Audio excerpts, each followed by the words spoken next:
امروز قراره توی این ویدیو با 2 تا پتوی نجات به علاوه یه بسته نخ سعی کنیم که توی جنگل یه دونه شلتر یا همون پناهگاه بسازیم. بریم ببینیم که چیکار می‌کنیم. شما فرض کنید که خیلی اتفاقی شما توی جنگل گم شدید و هوا داره کم کم تاریک میشه و دیگه راه خونه رو بلد نیستید و تنها وسیله‌ای که همراهتون هست جعبه کمک‌های اولیه است که توی اکثر جعبه کمک‌های اولیه پتوی نجات هم هست و یه مقدار نخ که این نخ هم میتونه بند کفش باشه و همینطور کلی چیزای دیگه باشه که همراهتون هست. و بریم ببینیم که امروز میتونیم یه پناهگاه برای یک شب بسازیم یا نه. بچه‌ها آرمانم امروز همراه ما است که من بعد از کشتی اومدم خفتش کردم بیاد با هم ویدیو بسازیم. قیافت به همه چی میخوره به جز کمپینگ و چه می‌دونم توی جنگل. کفشاشو تام چی حواست باشه بعد سر نخوره اینجا. آره خیلی لیزه. آرمان هم تیمی یه ایده بده واسه پناهگاه. ببینم چیکار می‌کنی. همون پناهگاه همیشگیمون رو بسازیم که توی سوئد ساختیم. آره. آخه یه مشکلی که داریم این پتویی که ما همراهمونه اندازه‌شون فرق داره. بذارید من قشنگ نگاه کنم. بچه اندازه این پتو 2 متر و 10 در 160 سانته. ولی اون چادری که توی سوئد داشتیم 3 متر در 5 متر بود. یعنی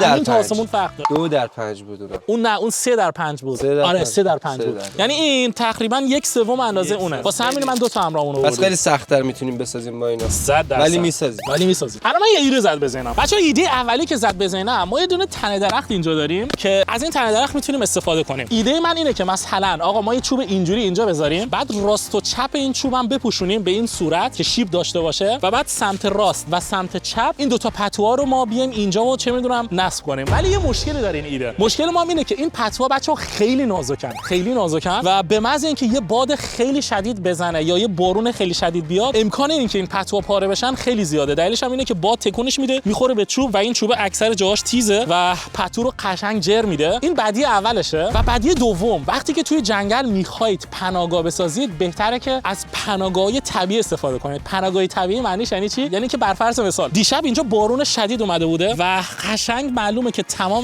برگای جنگل خیسن، مخصوصا اینجا تمام برگای جنگل خیسن و بریم بگردیم دنبال یه جایی که خشکه. جایی که خشکن اکثرا یه دونه پناهگاه طبیعی بالا سرشون هست. در شرایط ضروری به نظرم بهترین جا همون جا هستن. حالا بچه‌ها پناهگاه طبیعی چجوری هستن؟ پناهگاه طبیعی میتونن توی غار باشن، میتونن یه جا باشن که بالاش سایه است و به فرض مثال یه مثال خیلی خیلی قشنگ. دیشب بارون اومده بوده، کل این تنه درخت خیسه، جلوک دستمون کثیف کرد. این پایینم خیسه ولی اینجا رو ببینید خشکه. یعنی قشنگ معلومه خشک خیس. و همین الان من یه جای خیلی خفن پیدا کردم. خودتون ببینید. به نظر من بهترین جا برای ساختن پناهگاه این زیره. اول از همه ما باید چک کنیم که این درخت آیا اینجا محکم وایساده یا نه، چون که اگه شب بیفته رومون دیگه فکر کنم 100% کارمون تمومه. ولی ریشه این تنه درخت هنوز کامل کنده نشده و اگه بخوایم تست کنیم اوکی محکمه. فکر نکنم حالا خراب بشه. آره بچه‌ها محکمه. به نظر من واسه یک شب جوابه و میتونیم دقیقاً زیر این درختی پناهگاه بسازیم. دقیقاً این قسمت هم خشکه. قشنگ معلومه که اینجا خشکه، این اطراف یه ذره تره و به نظر من کافیه چون که دیشب هم بارون خیلی شدیدی داشته میومده. اول از همه بریم این کفو یه ذره صاف کنیم و تمیزش کنیم و بعد بریم برای ساخت پناهگاه.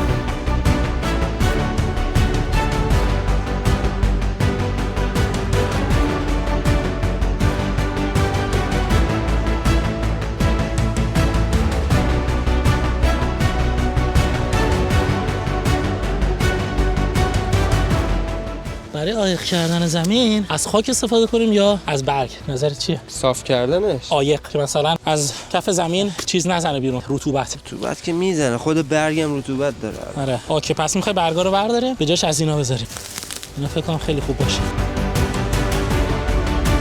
خب آقا ما تا جایی که تونستیم کف اینجا رو یه ذره صاف کردیم و آتشخواری اضافی مثل چه میدونم شاخه درخت اینا رو انداختیم دور. ولی نکته‌ای که هست ما باید کف زمین رو عایق کنیم چون که زمین معمولا خیلی رطوبت داره و اگه شب بخوابید تو این فصل که فصل پاییزم هست خیس میشید و واسه همین این برگایی که اینجا هستن رو من گذاشتم چون که این برگا به هر حال یه ذره جلوی رطوبت خاکو میگیرن و یه ذره کمتر خیس میشید. ولی در کل یه چیزی آدم نیاز داره که زیرش بذاره که بتونه کاملا عایق بشه. و مرحله بعدی اینه که شروع کنیم و پناهگاهمون رو بسازیم. یعنی ما یه دونه چوب اینجا نیاز داریم. خب من فکر کنم ورودی پناهگاه اینجا باشه خوبه و پناهگاه از اینجا شروع میشه. یه دونه چوب، 2 تا چوب، 3 تا 4 تا چوب نیاز داریم برای این سمت، 4 تا برای اون سمت، سرجم 8 تا چوب نیاز داریم. و بعدش همین آسونه. بریم چوب جمع کنیم.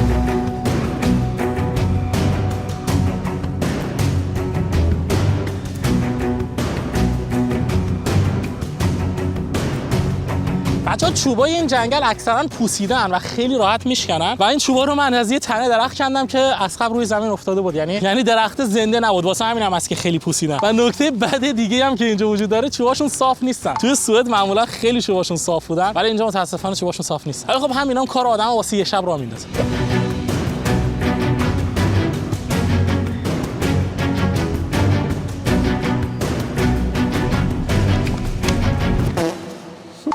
خیلی میفته میشکنه. ببین اصلا به نظرم نیازی نیست ببریمش. نظر چیه؟ کافیه. خیلی شق و رق نذاشتی، یه ذره اوریدار میذاشتی. گیرش میدادی به این نگاه.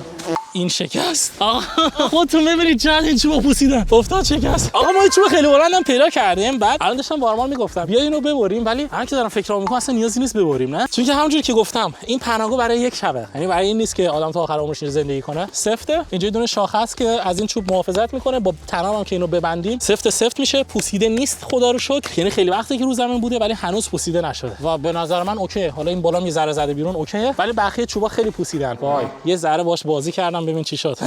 این خیلی بده. اوکی مجبوریم بریم چند تا چوب بهتر پیدا کنیم.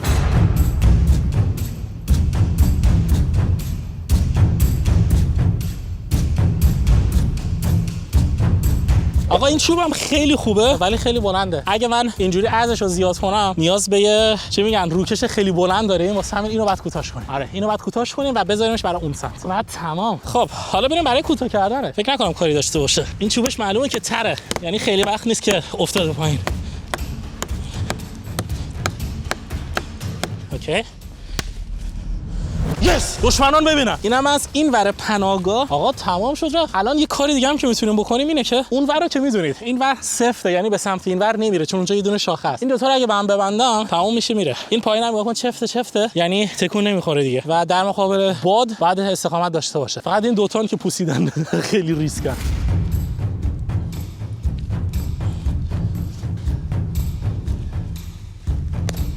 و تمام. حالا این نخو اگه به هم گیره بدیم تمام میشه. یه گره اینجوری و یه گره اینجوری تمام شد. خیلی محکمن به هم وصلن و کار ما رو واسه امشب راه میندازه. فقط اینکه اینا رو ببین، اینا رو باید بکنیم چون که اینا فتوی نجاتمون رو خراب میکنه. ولی خب هیچ کاری نداره، ما که تبر داریم میزنیم و خیلی راحت این گوشه موشه ها رو از بین میبریم. اینجام هست، این که اوکیه، اینم بعد بزنیم. آقا این تبره خیلی کوچیک به نظر میرسه ولی واقعا کار راه اندازه. همه این کارا رو شما با یه چاقو هم میتونید انجام بدید. مثلا چاقو رو میذارید اینجا، بعد با یه چوب اینجوری میزنید روش، میبینید تمام شد رفت. معمولا اگه چاقوتون کوچیکه بهترین روش هم همینه که چاقو تو بذارید بعد با یه چوب بزنید روی چاقو و اینجوری به کاراتون برسید. مهران به این روش چی میگن؟ روش چوبی. من سعی کردم یه جا برای این درست کنم ولی حدس میزنم گند زدم. درست آرمان تا همین نظر رو داری؟ خیلی. دقیقاً. بریم یه چوب دیگه پیدا کنیم. چوبه اینو فکر کنم هولش هم بدی بشکنه. هولش هم ندادم شکست.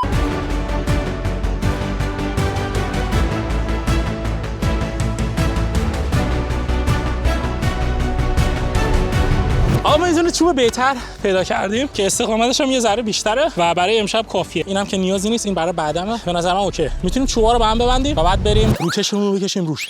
راستی بچه‌ها این کنفه که تو دست منه جنسش کاملا طبیعیه و حتی اگه یه مقدارش هم اینجا توی طبیعت موند آسیب به طبیعت نمیزنه. یعنی جنسش پلاستیکی نیست که آسیب بزنه، ولی خب حتی با این وجود ما بعد از ویدیو تمام اینا رو باز می‌کنیم که یه وقت به طبیعت و اینا آسیب نزنیم. ولی بدترین کاری که آدم با این کنف میتونه بکنه اینه که مثلا اینو ببنده به درخت زنده و بعدش مثلا بره خونه و اون درخت زنده تا چند سال جون میکنه. خیلی بده. ای جانم اینجا رو ببین. یه دونه کرم. میگن کرم 1000 پا اینجا. این کرمه نه؟ ای جانم کوچولو.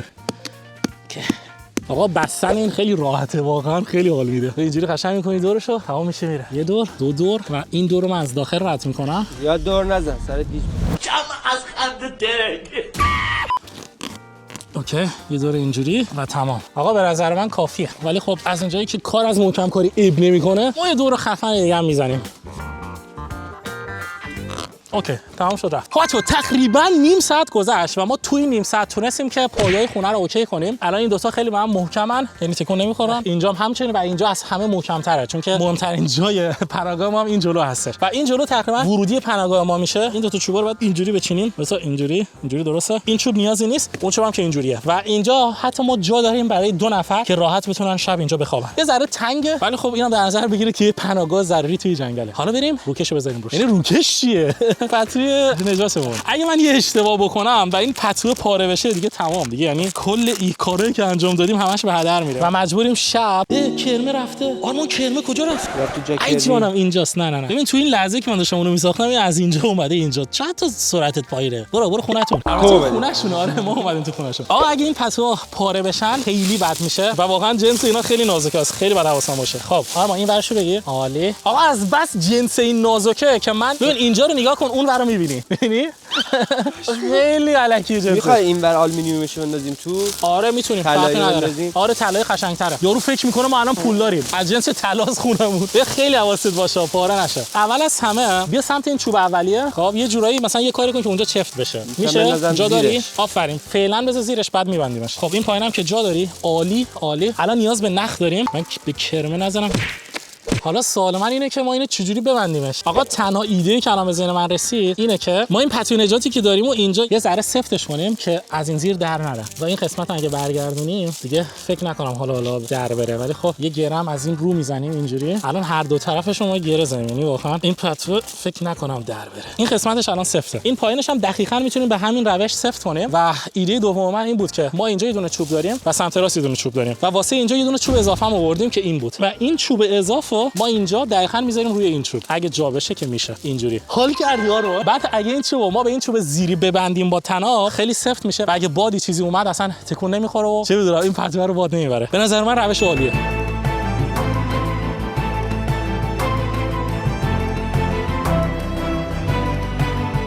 خب این ور پناهگاه ما تمام شد. همونجوری که می‌بینید سفته. حالا جوری نیست که جلوی طوفان بگیره، ولی خب برای یک شب یعنی در مقابل بارون اوکیه. به نظر من استقامت داره. این پشتم همچنین. این پشتم دو لایه چوب داره و آخر سر ما میتونیم کلی شاخ و برگ از توی طبیعت لوت کنیم و بیایم و تمام این قسمت‌ها رو بپوشونیم. حالا بریم سمت اونور. اونورم تمام کنیم دیگه پناهگاه ما تمام میشه.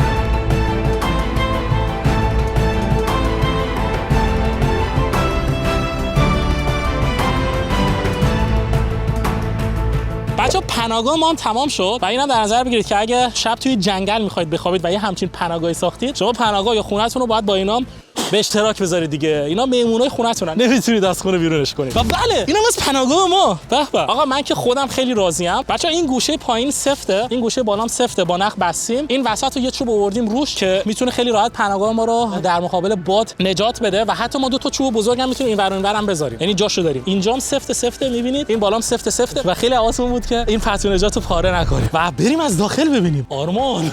آقا بچه‌ها قبل از اینکه شما ببینید به نظر من برای یک شب فقط با دو تا پتو نجات و یه مشت طنا عالیه. الان میدونم خیلی از شما میگید که من توی جنگل بزرگ شدم، من از 2 سالگی توی جنگل بودم، من داداشم تارزانه و همین پناهگاه رو من با برگ و آب و گل خونه کاگلی براتون درست میکردم و اصلا نیازی به پتو هم نداشت. ولی ما سرجم 50 دقیقه تا الان وقت گذاشتیم و تونستیم یه همچین پناهگاهی بسازیم. خودتون ببینید. آقا به نظر من که عالیه. البته هنوز تمام هم نشده، چون که این بغلا رو میشه خیلی راحت با شاخه، تنه درخت، با هر چیزی که شما دوست دارید بپوشونید و مهم اینه که از بالا آب نمیرسه به دست سمتتون. مثلا این قسمتی که یه ذره بازه ولی همینجا میتونید شاخه و اینجور چیزا بذارید که آب نریزه روی سرتون و همین کافیه به نظر من. حالا درسته چند قطره آب این پایین میریزه ولی خب به نظر من با این تجهیزاتی که ما داریم کارش نمیشه کرد. ولی اگه یه پتوی مسافرتی دیگه داشتیم میتونستیم این بالا هم با پتوی مسافرتی بپوشونیم، مثلا این قسمتو، بعد دیگه کاملا عایق میشد پناهگاه ما. خب بچه آشغالامون ما همیشه جمع میکنیم تو این کیسه‌ای که اینجا داریم. من حتی یه دونه دوشک هم همراه آوردم که بتونیم پناهگاه رو با هم تستش کنیم و لیتس گو. بچه‌ها بریم دوشکمون رو اینجا پهن کنیم. آرمان من میرم داخل.